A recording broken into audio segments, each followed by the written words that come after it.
Before we begin, understand this. This story does not ask how to be happy. It asks how to remain human when happiness is no longer possible. This is not a story about optimism. It is a story about what remains when optimism disappears.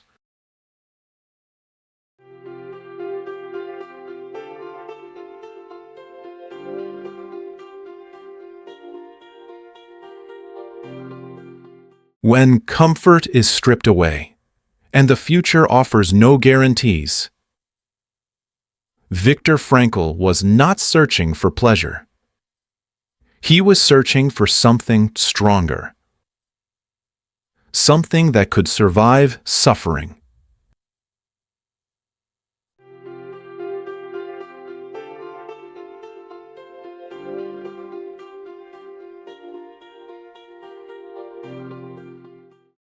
He wanted to understand why some people collapse under extreme hardship, while others endure it, and sometimes even grow beyond it.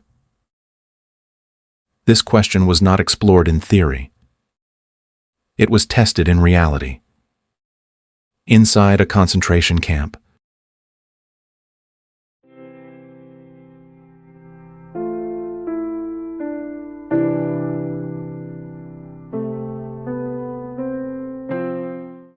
Frankl observed that the first thing taken from prisoners was not food, not shelter, not even freedom. It was meaning. Men were reduced to routines, to obedience, to survival alone.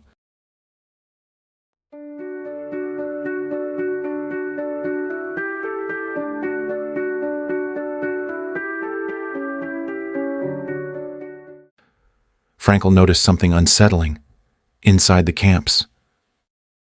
Two people could endure the same hunger, the same exhaustion, the same cruelty. One would break inwardly. The other would not.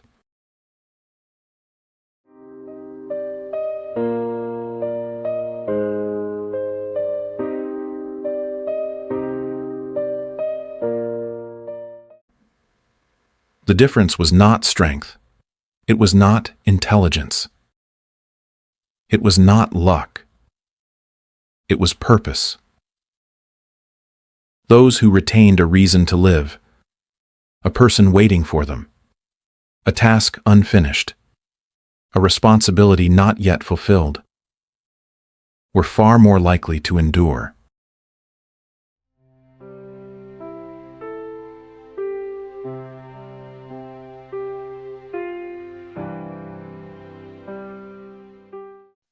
Meaning, Frankl realized, could not be handed to someone. It had to be discovered. He rejected the idea that life exists to make us happy. Happiness, he believed, is a byproduct. It cannot be pursued directly. Instead, life asks something of us. Even in suffering, especially in suffering.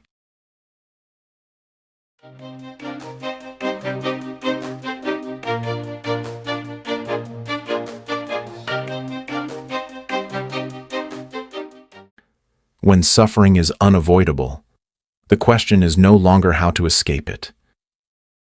The question becomes how to respond to it. Suffering ceases to be meaningless when meaning is drawn from it. This does not glorify pain. It does not deny injustice. It simply acknowledges reality.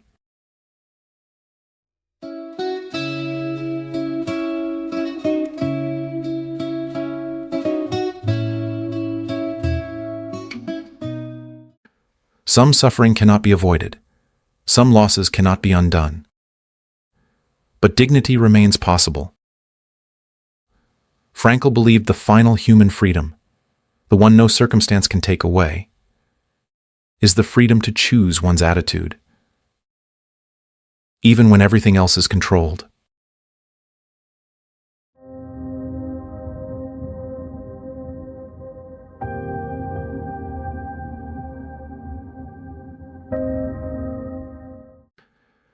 This freedom is quiet, often invisible.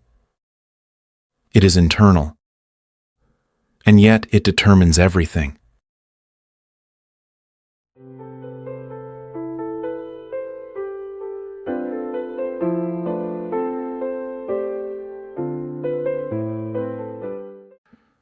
Frankl described 3 primary paths to meaning, ways life reveals purpose even under constraint.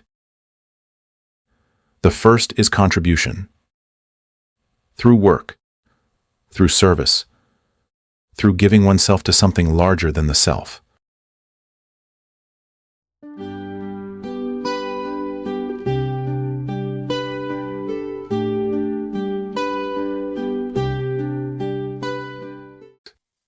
The second path is love, not as emotion, but as recognition. Through connection to another person, whose existence gives life weight and direction.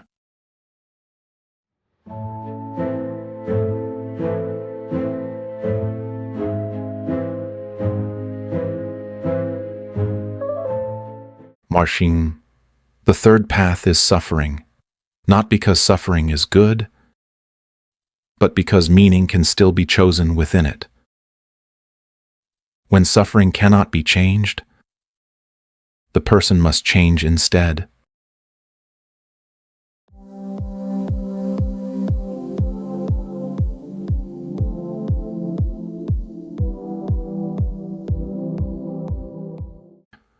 Frankl warned of an emptiness that forms when meaning is ignored. People attempt to fill it with pleasure, with power, with distraction, but the emptiness remains.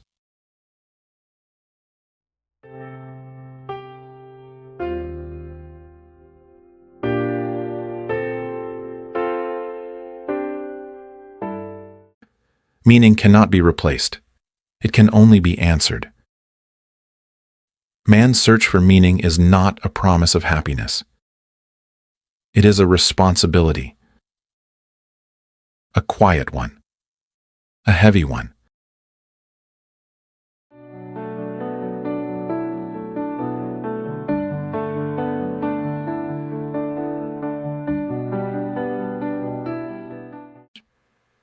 Life does not ask what we expect from it.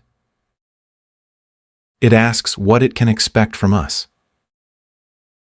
And if this story resonated with you, if it gave you something to reflect on, consider supporting the channel.